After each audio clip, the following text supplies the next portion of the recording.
Buongiorno e ben trovati a questo appuntamento con A Voi la Linea. In apertura la politica, giunta regionale straordinaria oggi a Trieste per gli emendamenti alla manovra finanziaria che vede la gran parte delle risorse destinate alla sanità, tema toccato dal presidente Massimiliano Fedriga, che ha parlato anche di immigrazione e replicato al PD sulla polemica degli arredi esterni dei locali pubblici. Sentiamo. Presidente, oggi riunione di giunta, manovra finanziaria, forse la manovra più importante e anche l'ultima di questo mandato. Sì, penso una misura che già è strutturata in modo importante, andando a coprire molte necessità della Regione, una manovra che ha disponibilità di risorse importanti grazie anche alle negoziazioni che abbiamo fatto col Governo e devo dire anche alla crescita che c'è stata in Regione negli ultimi 2 anni, una crescita sopra le aspettative, la più alta a livello nazionale. Questo ci ha permesso di intervenire, penso in particolar modo sulla sanità, dove abbiamo messo molte risorse in più rispetto agli anni pregressi, pensiamo sia strategico la risposta alla salute. Voglio sottolineare che proprio nell'incontro che ho fatto con i presidenti di regione in questi 2 giorni, al Festival delle Regioni, è emerso la necessità di aprire un tavolo nazionale perché esistono dei problemi strutturali nel mondo sanitario a livello nazionale. Tutte le regioni, tutte le province autonome vivono una situazione di emergenza per quanto riguarda il personale, la disponibilità di personale, il sovraffollamento dei pronto soccorsi per codici bianchi e la necessità di rivedere tutta anche la medicina del territorio per integrarla al meglio e non ospedalizzare chi non ha necessità di essere ospedalizzato. Quindi oggi giunta soprattutto emendamenti legati alla sanità? No, abbiamo oggi emendamenti legati un po' tutto, dall'ambiente, abbiamo fatto misure per quanto riguarda l'agricoltura, per quanto riguarda, tutte le direzioni sono state coinvolte, la cultura. Riammissioni, Presidente? Le riammissioni mi auguro ripartano il primo possibile. Io sono in contatto con il Ministro Piantedosi, l'ho sentito proprio nella giornata di ieri. E su questo stiamo lavorando, come dicevo, ho detto più volte, dobbiamo mettere in campo misure parallele che possano lavorare insieme per limitare gli ingressi di immigrati irregolari, che è diventata una situazione insostenibile per il nostro tessuto sociale e economico, ma penso anche per un principio di tutela delle persone. E parlo proprio dei migranti che arrivano. Non possiamo pensare di favorire la tratta di esseri umani o di permettere la tratta di esseri umani. Sulla questione dei ORS siete fiduciosi che si possa trovare una soluzione? Ieri c'è stato anche l'attacco nei vostri confronti da parte del consigliere Santoro. Intanto è particolare l'attacco del consigliere Santoro perché non sa che il decreto è del 2020 fatto dal ministro Franceschini.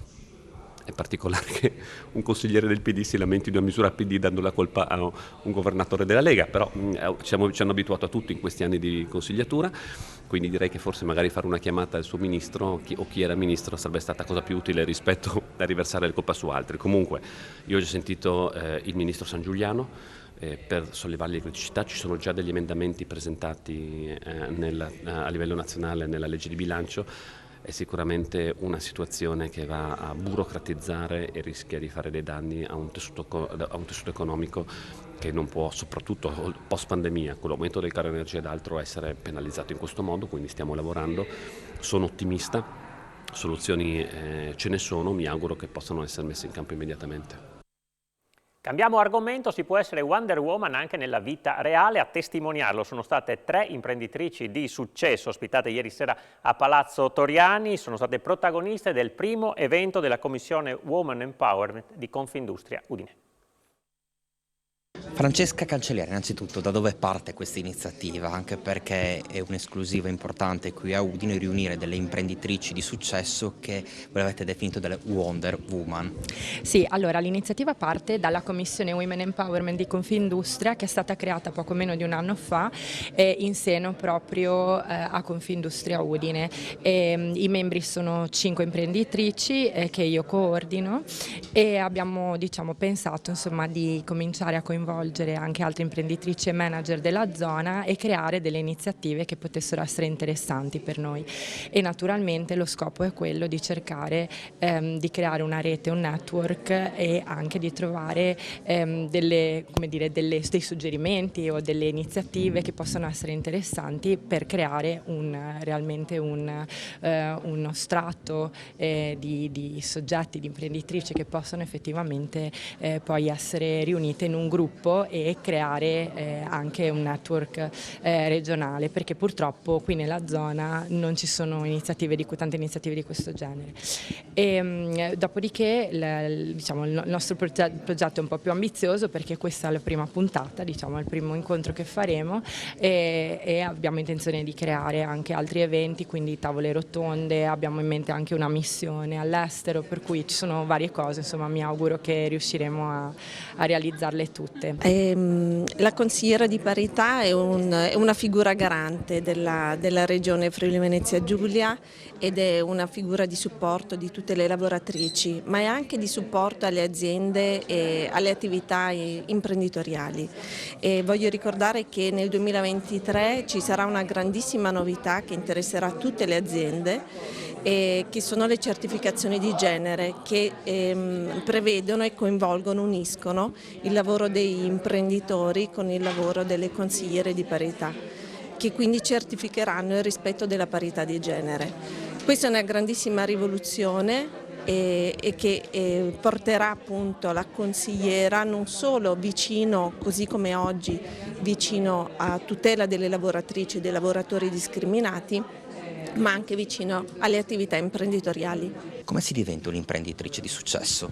Allora, intanto definiamo successo soggettivamente, quindi per me successo è mantenere in equilibrio cose che stanno molto distanti tra loro, per esempio la conciliazione della famiglia e dell'attività, la soddisfazione di un'attività lavorativa, un'attività imprenditoriale, o anche semplicemente sfidarsi, riuscire a non avere quel senso di paura nei confronti di sfide importanti, come può essere anche un'attività imprenditoriale altamente rischiosa, tecnologica, per una competenza, magari partendo da una competenza più sociologica. Quindi credo che se misuriamo successo la capacità di mettersi alla prova, allora sì, potrei dire che questa è una caratteristica che mi sento di avere, di abbracciare. Sì. Quando è cominciata questa sfida e lei di cosa si occupa? Sì, allora io provengo da 15 anni di consulenza strategica all'interno di uno studio di Milano, insegno all'università, sono professional affiliate al Sant'Anna di Pisa, quindi parto da una professione più che da un'attività imprenditoriale.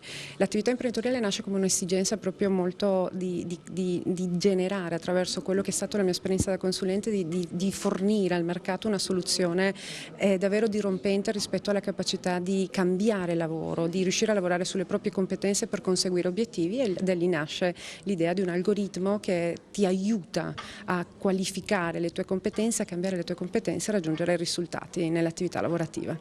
Allora, una manager poi di successo lo valuterà il tempo e il network che rappresento. Si diventa dopo oltre 10 anni di esperienza in costruzione di network, in coltivare una community e riuscire a dare il mio contributo all'ecosistema dell'innovazione. Prima l'ho fatto da imprenditrice, ora lo faccio da manager, come managing director di Angels for Women. Quando è cominciata questa esperienza e soprattutto che sensazioni si provano? L'esperienza è di pochi mesi, nel senso che mi hanno dato questo incarico ad aprile del 2022, dopo i mesi che abbiamo passato tutti estremamente impegnativi nel anche riconsiderare le proprie posizioni in termini professionali. L'altra domanda era, l'altra parte della domanda. Che sensazioni si provano? Beh, prima di tutto di responsabilità sicuramente e di soddisfazione.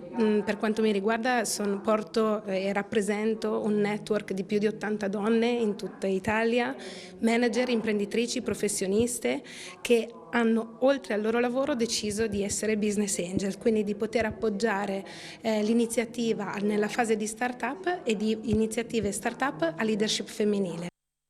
Un anno positivo nonostante il difficile contesto internazionale, importanti investimenti per il 2023 anche in Friuli Venezia Giulia. Ieri sera a Trieste il presidente della SIOT, Alessio Lilli, ha tracciato il bilancio dell'attività 2022 e annunciato gli investimenti futuri, confermando di voler mantenere vivo il dialogo con le amministrazioni locali. Si sta concludendo un buon anno, considerato anche lo scenario internazionale, che certamente non è un bello scenario. Noi abbiamo lavorato un po' di più rispetto al 2021 in sicurezza, sviluppando progetti che vedranno poi la luce l'anno prossimo. Devo dire che la tragedia di una guerra in Europa ha avuto un impatto forte sul ripensare il concetto di Europa, e però ha permesso di rinforzare certe relazioni e certe collaborazioni all'interno dell'Unione Europea che forse erano diventate un po' più leggere negli anni precedenti e si davano per scontate. E a livello di investimenti?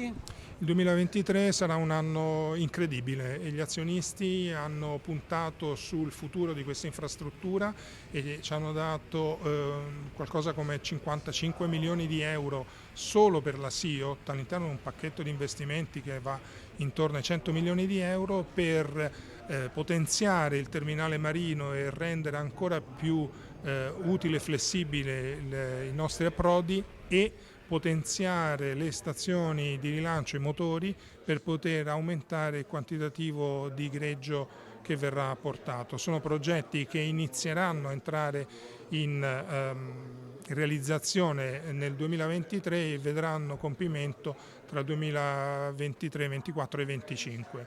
Molto, molto importanti per garantire un futuro pluriennale a questa infrastruttura. A livello locale spera in un miglioramento dei rapporti con le istituzioni locali, non parlo della regione ovviamente, in vista anche degli investimenti che volete attuare sul territorio? Allora, da un punto di vista delle relazioni con le istituzioni locali e con gli amministratori locali, io credo che la relazione sia buona.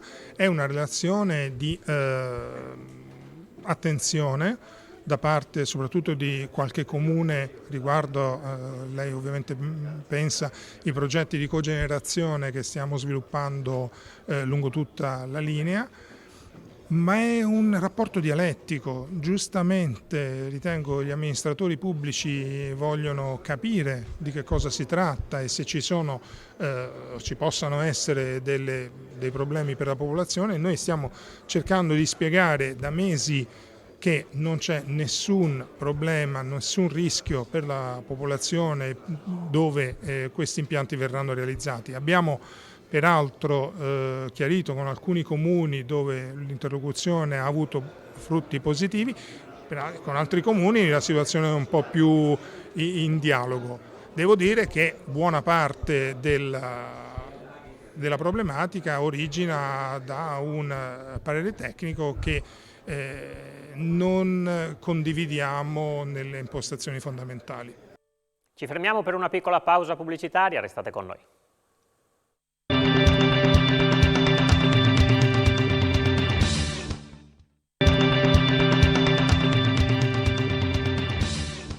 Seconda parte di A Voi la linea che ci porta a Udine, raccontare e valorizzando le storie e caratteristiche costruttive delle realtà produttive e industriali del territorio. Con questo obiettivo la torre medievale di Santa Maria, che fa parte del complesso edilizio in cui ha sede Confindustria Udine, si apre alla città. Questa mattina l'inaugurazione della vetrina dell'ingegno, ospitata nell'edificio, a conclusione dell'intervento di ristrutturazione. Oggi alle 17:30 l'apertura alla cittadinanza. Ricordiamo che la torre con la sua esposizione sarà aperta al pubblico ogni sabato a dicembre, escluso il 24, dalle 10:30 alle 12:30 e dalle 15 alle 18. Vediamo il servizio. Viene conferita alla città di Udine un qualcosa che è sempre stata sua. La torre di Santa Maria, 700 anni ed è ancora uno splendore. Abbiamo rinforzato qua e là, abbiamo rireso agibile questa torre, ma i materiali utilizzati hanno permesso una conservazione quasi totale del manufatto e questa ritengo che sia una delle cose più sorprendenti. Quindi all'interno di questa torre 700 anni di storia, la storia fisica e virtuale delle nostre imprese associate a rotazione, più Impresa Futuro. Impresa Futuro cos'è? È un qualcosa che vuole unire al ricordo del da dove veniamo, quindi chi siamo, il futuro, l'importanza delle competenze delle nostre imprese viste in ottica futura. quindi si potrà vedere ciò che ancora non esiste. Sì, è a disposizione, deve essere a disposizione della nostra città e della nostra regione, quindi in primis studenti di ogni ordine e grado, dopodiché università, ITS, centri di innovazione, centri di ricerca e le nostre imprese associate. E ovviamente sarà anche aperto al pubblico, perché è giusto che un'opera di questa magnificenza, di questa importanza, riportata a nuovo con questa attenzione, sia messa a disposizione culturalmente della nostra città. Questa iniziativa parte da molto lontano, parte dall'esperienza di Cantirs, che era stato un esperimento che avevamo fatto insieme al professor Gri quando in Cassa Edile, quindi era la storia del patrimonio edile, una storia fatta di persone. Questo era il punto di partenza. Poi quando c'è stata l'opportunità di pensare a come utilizzare gli spazi di un luogo così bello e così vicino alla città, abbiamo pensato di implementare e aggiornare questo progetto. Da lì è nata l'idea della vetrina dell'ingegno, che quindi ospiterà le attività e la storia delle nostre imprese. Ogni anno un gruppo merceologico di Confindustria, ce n'è 11, racconterà, secondo e declinandolo come meglio crede, la sua storia, la storia delle sue aziende, cercando sempre di mantenere però un taglio molto vicino alle persone, quindi le imprese fatte di persona, il tutto favorito dal fatto di poter aprire questi spazi alla città. E quindi quando abbiamo pensato agli spazi accessori, che sono quelli dietro di me, credo che questo diventerà un punto molto molto importante, perché potremo ospitare eventi sempre legati ai temi in qualche maniera dell'industria, della cultura del lavoro, della cultura dell'impresa, in senso ampio, quanto più ampio possibile. Il primo anno è legato alla storia del materiale di costruzione delle imprese, quindi si parte dall'alto verso il basso raccontando la storia della torre al primo piano, al piano più alto, e poi la storia dell'edilizia, quella delle infrastrutture, e secondo me molto molto significativo, nel primo piano ci sono alcuni interventi, alcune testimonianze, 20 testimonianze di imprenditori che hanno fatto un po' la storia della nostra associazione. Al piano terra invece si sviluppa in maniera permanente la storia di Confindustria. Tutte le cose partono dal passato. Anche le piramidi d'Egitto sono partite dal passato, quindi l'importante è come sviluppare il futuro. La base della competenza ovviamente serve, ci deve essere, ci vuole però un aggiornamento della competenza ed l'azione per svilupparla e portarla a fatti concreti. Come non mi stanco mai di ripetere, bisogna agire per fare, perché se non si fa non c'è PIL, se non c'è PIL c'è poco da distribuire. Credo che il rapporto con la città ci sia stato, questo può essere un miglioramento dell'ospitalità verso la città. Direi che la prima cosa che mi ha colpito, a parte sviluppo eccetera eccetera eccetera, è che non mi dispiacerebbe di tanto in tanto prendermi un caffè all'ultimo piano, che si gode un panorama bellissimo. Un caffettino lì in relax ogni tanto magari favorisce la nascita di idee, e con le idee li intraprendere e andiamo avanti. Gli studenti dei licei sportivi della regione si sono ritrovati all'Auditorium Comelli di Udine per una convention educativa organizzata in vista di EIOF 2023. A seguirla per noi c'era Francesca Spangaro. A te la linea.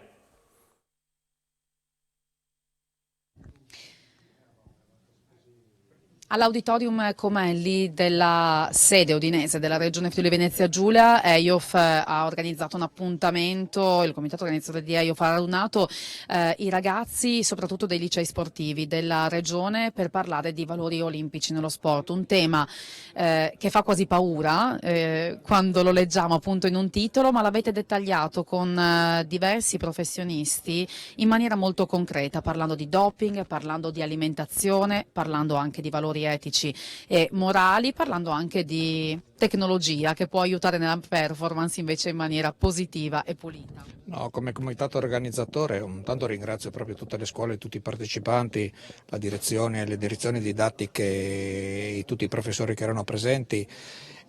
Noi volevamo proprio quello, mandare anche un segnale per EIOF, cosa sono i valori olimpici, come ci si avvicina a EIOF, come si programma EIOF, e questa è stata una scelta secondo me che il comitato organizzatore ma tutti quanti, anche la regione, abbiamo voluto per dare un significato e un valore ai nostri giovani che sono il nostro futuro.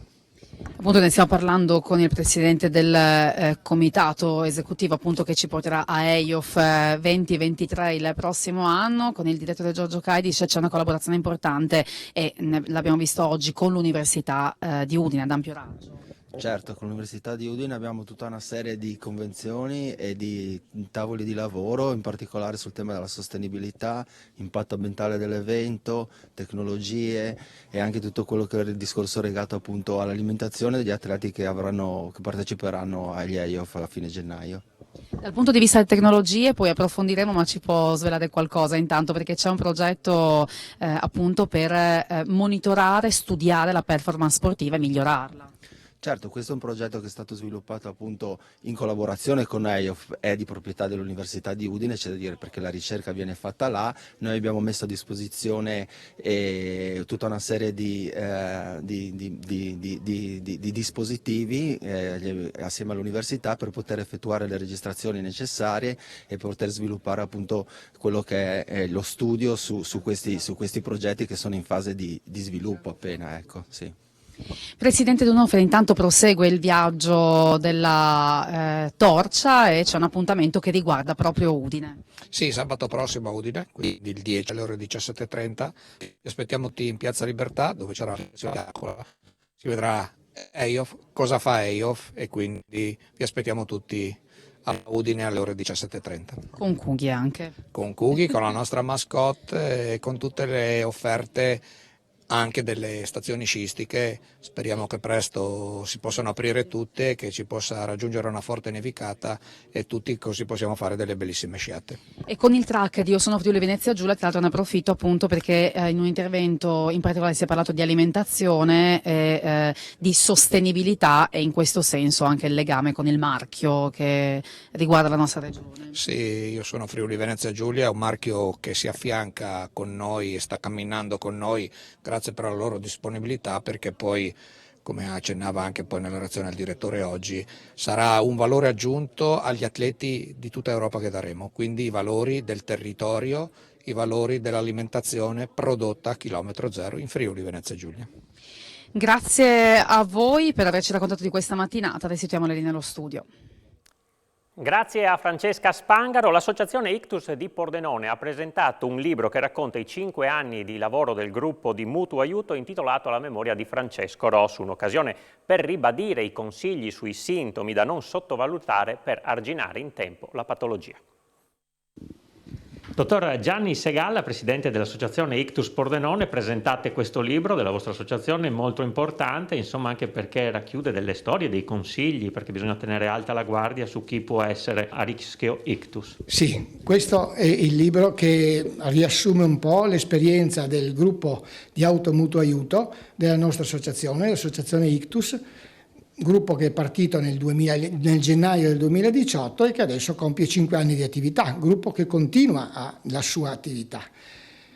Il gruppo di automutuo aiuto, il nostro come altri, è un gruppo che riunisce persone che hanno uno stesso problema, una stessa situazione, e che oltre all'aiuto formale di operatori sanitari, di psicologi e così via, ritiene, e questo è dimostrato che è vero, che condividere i propri problemi, le proprie possibili soluzioni, le proprie angosce qualche volta, la propria depressione con altre persone che stanno vivendo la stessa situazione sia una cosa che ha un quoziente di aiuto molto importante. Il gruppo, anche il nostro gruppo, come altri, per esempio quello degli alcolisti in provincia e così via, dimostra questo e quindi è un'esperienza interessante che abbiamo deciso di riversare in un piccolo libretto. Ecco, è dedicato a una persona in particolare questo libro?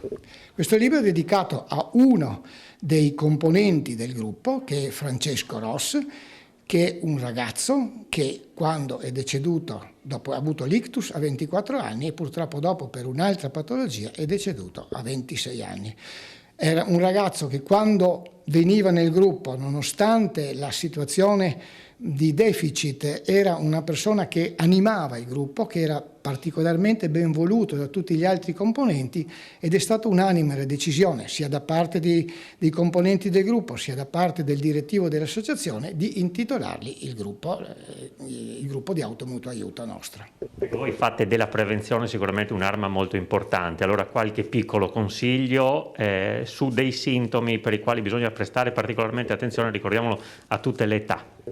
Sì, questo è un tema che non è sviluppato perché l'altro mutuo aiuto riguarda più che altro il post-ictus, ma mi dà l'occasione per ricordare una caratteristica fondamentale dell'ictus. L'ictus è una patologia tempo-dipendente. Quando una persona avverte dei sintomi che sono quasi sempre ripetitivi, una debolezza di un arto, una difficoltà a parlare, una difficoltà a comprendere una parola, un mal di testa particolarmente violento e non consueto, un disturbo della vista per cui una parte del campo visivo sparisce, non deve attendere, deve recarsi immediatamente al pronto soccorso, meglio ancora chiamare il 112, perché dalla distanza di tempo che intercorrerà fra l'inizio dei sintomi e il suo arrivo al pronto soccorso dipende parte del suo recupero, della sua prognosi. Questo è un concetto molto importante, malattia tempo dipendente. Ecco, per ritornare al post-ictus, oggi ci sono terapie che permettono a volte anche un buon recupero, diciamo. Sì, appunto, se la persona arriva entro le prime ore, diciamo attualmente le 3-4 ore, a essere trattato con i nuovi trattamenti trombolitici, la trombectomia e così via, ha un recupero dell'area sofferente intorno all'area centrale che viene distrutta dall'ictus, c'è un'area di sofferenza che può essere recuperata e lì si gioca molta parte del recupero del paziente, già nella fase acuta. Finisce qui questa puntata di A Voi la Linea, grazie per averci seguito e buon proseguimento di giornata.